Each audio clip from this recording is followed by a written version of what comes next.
Hello दोस्तों, welcome back to my channel serial talk. तो चलिए करते हैं कुछ बातें अनुपमा के बारे में। तो बनराज घर आ चुका है। वो बीमार है, कमज़ोर है और उसका दिल भी अनुपमा के लिए पसीजता भी है। और बात भी चाहती है अनुपमा एक नया शुरुआत करे। क्या वो अपने बच्चों की खुशी के लिए, अपने परिवार की खुशी के लिए एक नया शुरुआत करेगी? आपको क्या लगता है? अगर आपको कुछ भी लगे तो प्लीज़ मुझे कमेंट करके ज़रूर बताइए। और मुझे तो लगता है कि उन्हें आगे बढ़ जाना चाहिए। अरे जो बीत गया सो बात गया, लेकिन उसे अब अनुपमा को नया शुरुआत कर लेना चाहिए। तो चलिए आगे बढ़ते हैं।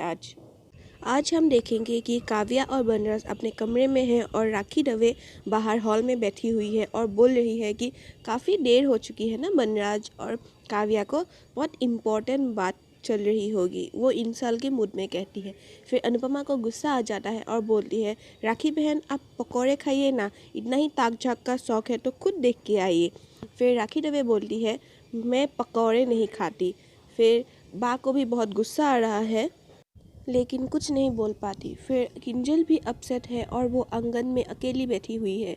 फिर मिसेस दवे आकर उसके सर पर प्यार से हाथ सहलाती है। फिर किंजल बोलती है, मॉम आप यहाँ क्या कर रही है? फिर किंजल की मॉम बोलती है, मैं यहाँ क्या कर रही हूँ? क्या तुम्हें दिखाई नहीं देता तुम्हारे ससुराल में क्या क्या हो रहा है? फिर किंजल बोलती है, मुझे आपसे कोई बात नहीं करनी, अब चले जाइए यहाँ से।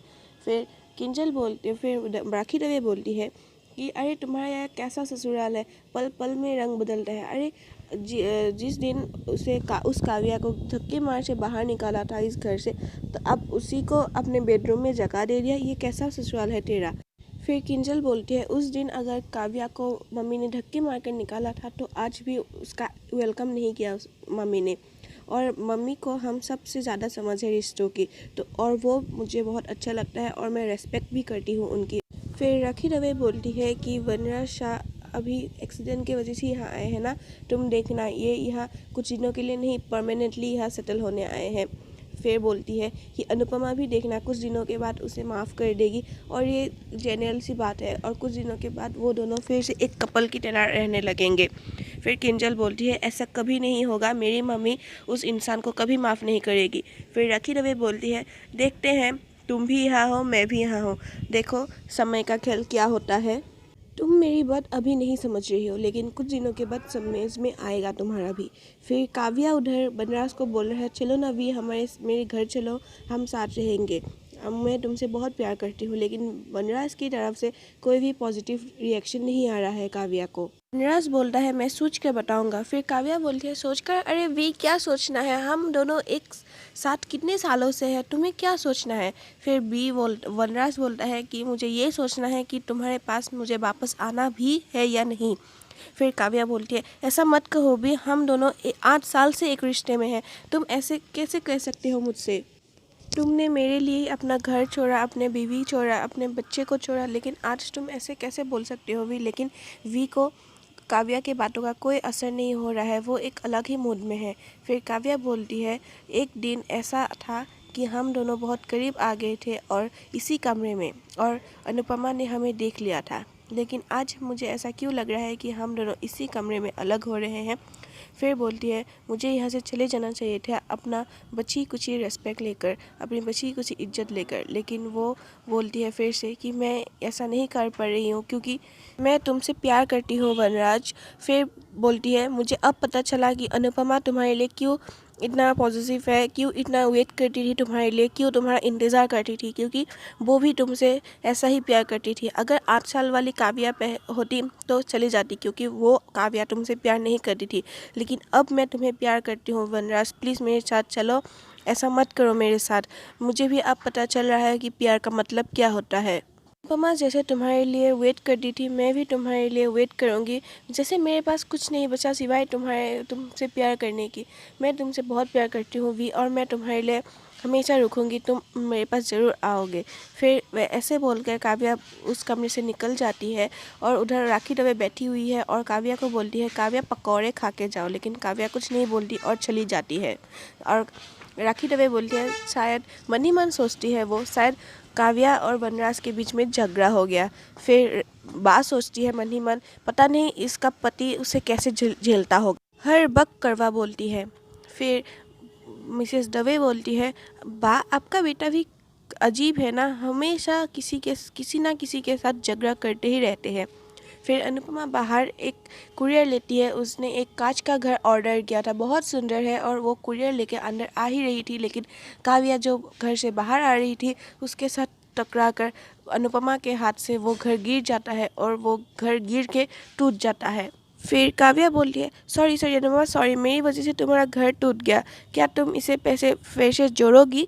फिर अनुपमा बोलती है, टूटा हुआ घर फिर से जोड़ने जाऊंगी तो दरारें पड़ जाएगी, और वैसे भी घर अंदर अंदर से टूटता है, बाहर से नहीं। नाव जब डूबता है वो पानी में आए तूफान की वजह से नहीं, वो खुद के अंदर की छेद की वजह से डूबता है।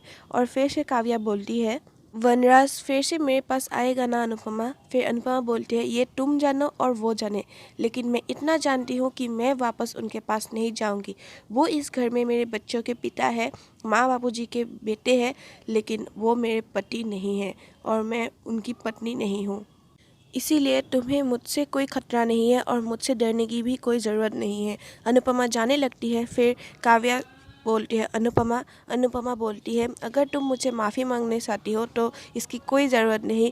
तुम और उन्होंने मिलकर मुझे जो दर्द दिया है मैं उसे कभी नहीं भूलूंगी। अनुपमा कहती है कि कहते हैं पुराना लिखा अगर मिट नहीं सकता इसी तो नया कहानी लिखना शुरू कर देना चाहिए, और मैंने भी नया कहानी लिखना शुरू कर दिया है, और उस कहानी में तुम्हारे लिए या उनके लिए कोई जगह नहीं है। मैं अब आगे बढ़ चुकी हूँ और मैं पीछे मुड़कर नहीं देखूंगी। उधर पाखी बहुत खुश है, अपने पापा के लिए बनाना शेक बना कर लाती है और बोलती है, पापा आज तक आप मेरे जीनी थे, लेकिन आज से मैं आपकी जीनी हूँ। आपको जो चाहिए बस एक ऑर्डर कर दीजिएगा, मैं जो हुक्म आका बोल के हाजिर हो जाऊंगी। दोनों बाप बेटे एक साथ मुस्कुरा रहे हैं और बनराज बोलता है, पाखी बेटा तुम मुझसे नाराज़ तो नहीं होना? फिर पाखी बोलती है, नहीं पापा, नॉट पॉसिबल, मैं आपसे कभी नाराज़ नहीं हो सकती। दोनों बाप बेटी एक साथ क्वालिटी टाइम स्पेंड कर रहे हैं और दोनों बहुत अच्छे से हंस रहे हैं। दोनों एक दूसरे को जोक शेयर कर रहे हैं, बहुत खुश है दोनों एक साथ। फिर अनुपमा वहाँ से गुजरती है और उस दोनों पाखी और बनराज को देखकर कुछ पल के लिए रुक जाती है और उसे अच्छा लगता है कि बाप बेटे ऐसे हंस रहे हैं। फिर बा भी आती है और उन्हें देखकर थोड़ी देर के लिए रुक जाती है। फिर बनराज का ध्यान दरवाजे की तरफ जाता है और देखता है कि बा और अनुपमा एक साथ दोनों बाहर खड़ी है।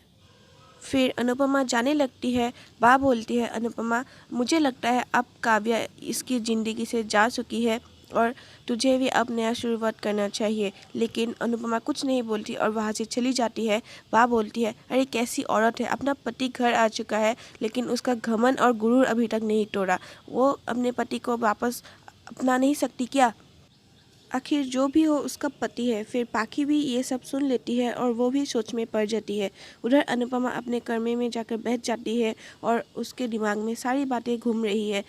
उसने अपना 25 साल उस इंसान को बेतरह प्यार दिया और उसने उसे धोखा दे दिया। उसके मन में ये सब बातें चल रहा है, कैसे उसने उसे धोखा दिया, कैसे उसने उसे बहुत प्यार किया, बहुत सारी बातें अनुपमा के मन में चल रही है। अनुपमा बीती हुई बातों को सोचकर कहीं ना कहीं वो कंफ्यूज है। वो एक नया शुरुआत करने की कोशिश कर रही है और वो सोच भी रही है एक करने के लिए, लेकिन उस बीती हुई बातों को लेकर वो बहुत कमज़ोर पड़ रही है कहीं ना कहीं। उधर बनराज के आंखों में भी कोई नींद नहीं है और काव्या भी आने वाली ज़िंदगी को सोचकर बहुत इनसिक्योर्ड है। काव्या को पल पल लग रहा है कि बनराज उसके पास है और पल ही पल में वो उससे दूर भी हो जा रहा है। काव्या बहुत डरी हुई है। अब तीनों की ज़िंदगी एक ऐसे मोड़ पे आ चुकी है कि तीनों को अपने आगे बढ़ने का रास्ता नहीं पता। वो कैसे तीनों आगे बढ़े किसी को नहीं पता और उनके खुद को भी नहीं पता।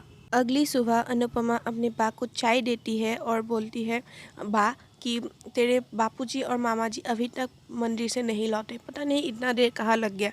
फिर अनुपमा बोलती है, आपको बापूजी की बहुत फिक्र हो रही है ना? फिर बा बोलती है, अरे नहीं, मुझे उनकी नहीं, उनके हाथ में रहने वाली प्रसाद की फिक्र हो रही है। मंदिर से आते आते कहीं ठंडा ना हो जाए और मुझे ठंडा प्रसाद ना खाना पड़े। फिर अनुपमा हंस पड़ती है और अनुपमा के हाथ में जो ट्रे है वो देखकर एक कॉफ़ी का कप भी है। फिर बा बोलती है, ये कॉफ़ी का कप तो किंजल के लिए लेके जा रही है ना? फिर अनुपमा बोलती है हाँ। फिर बा बोलती है, अरे हद हो गई, अपनी बहू सोती रहती है और तू उसके लिए चाय कॉफ़ी बना के ले जा रही है, ऐसा भी कहीं होता है क्या? फिर अनुपमा बोलती है, क्या हुआ बा, तोशो भी तो सोया हुआ है ना? फिर बा बोलती है, अगर सास का कोई यूनियन होता ना तो तुझे उसमें एंट्री नहीं मिलती। अरे ऐसी सीधी सादी सास होने लगी तो दुनिया कैसे चलेगी? फिर अनुपमा हंस कर वहाँ से चली जाती है। वो चाय का कप लेके सबसे पहले वनराज के कमरे में आती है। वो दरवाज़ा खोलती है और फिर देखती है बाप और बेटी दोनों अच्छे से सोए हुए हैं। फिर पाखी के पास अनुपमा दूध का ग्लास रखती है और पाखी को जगाने की कोशिश करती है। फिर बनराज के पास भी चाय का कप रखती है और बनराज का आंखें खुल जाती है। बनराज कुछ अनुपमा को बोलना चाहता है लेकिन अनुपमा वहाँ से चली जाती है। फिर बनराज चाय का कप उठाता है और पीने लगता है। फिर उसे याद आता है कि काव्या के घर में उसे तो सिर्फ कॉफ़ी ही नसीब होता था, उसको चाय पीकर बहुत सुकून मिलता है। फिर अनुपमा तोशु और किंजल के कमरे में आते हैं और दरवाज़ा नॉक करते हैं। तब वो अनुपमा बोलती है किंजल। फिर किंजल उठती है और आती है, बोलती है सॉरी मम्मी, मैं अलार्म लगाया था मैंने, लेकिन मेरी आँख ही नहीं खुली। फिर अनुपमा बोलती है कोई बात नहीं बेटा, अभी अभी सो के उठी है, लेकिन बहुत खूबसूरत लग रही है मेरी ब्यूटीफुल। फिर काव्या बोलती है हंस के। फिर अनुपमा बोलती है तुम दोनों कल सफ़र से आए हो ना, थक गए थे, चाहे तो कुछ देर और सो लो, मैं कॉफ़ी बाद में लेके आऊँगी। फिर किंजल बोलती है नहीं मम्मी, मैं अब उठ चुकी हूँ। फिर किंजल बोलती है नहीं मम्मी, मैं अब तैयार हो जाती हूँ। फिर तोशु अंदर से आवाज़ लगाता है किंजू। फिर किंजल समा जाती है। किंजल कॉफ़ी का कप लेके अंदर चली जाती है। फिर अनुपमा को याद आता है कि पहले तोशु सबसे सुबह उठकर मम्मी चिल्लाता था, अब किंजल चिल्ला रही है। उसको थोड़ा अजीब भी लग रहा है लेकिन उसे बहुत खुशी भी है। तो आज का एपिसोड यहाँ पे ख़त्म हो जाता है। हम कल देखेंगे कि अनुपमा बनराज के कमरे के सामने से गुजर रही है। फिर बनराज कुछ सामान लाने के लिए झुक जाता है लेकिन वो गिर जाता है। फिर अनुपमा आके संभालती है, उसके घाव पे मलहम लगाती है और बोलती है शुरू में कुछ दर्द होगा, फिर आदत हो जाएगा। तो आज के लिए इतना ही दोस्तों। अगर आपको हमारा वीडियो पसंद आया तो ज़रूर लाइक कर दीजिएगा। अगर ना पसंद भी आया तो डिसलाइक भी कर सकते हैं। अगर आप हमारे चैनल में न्यू हैं तो सब्सक्राइब करना मत भूलिएगा और पास में रहे बेल आइकन को भी ज़रूर प्रेस करके रखिएगा, तो हमारा पहला वीडियो नोटिफिकेशन आपके मोबाइल पे आ जाएगा। तो आज के लिए इतना ही दोस्तों, बाय बाय।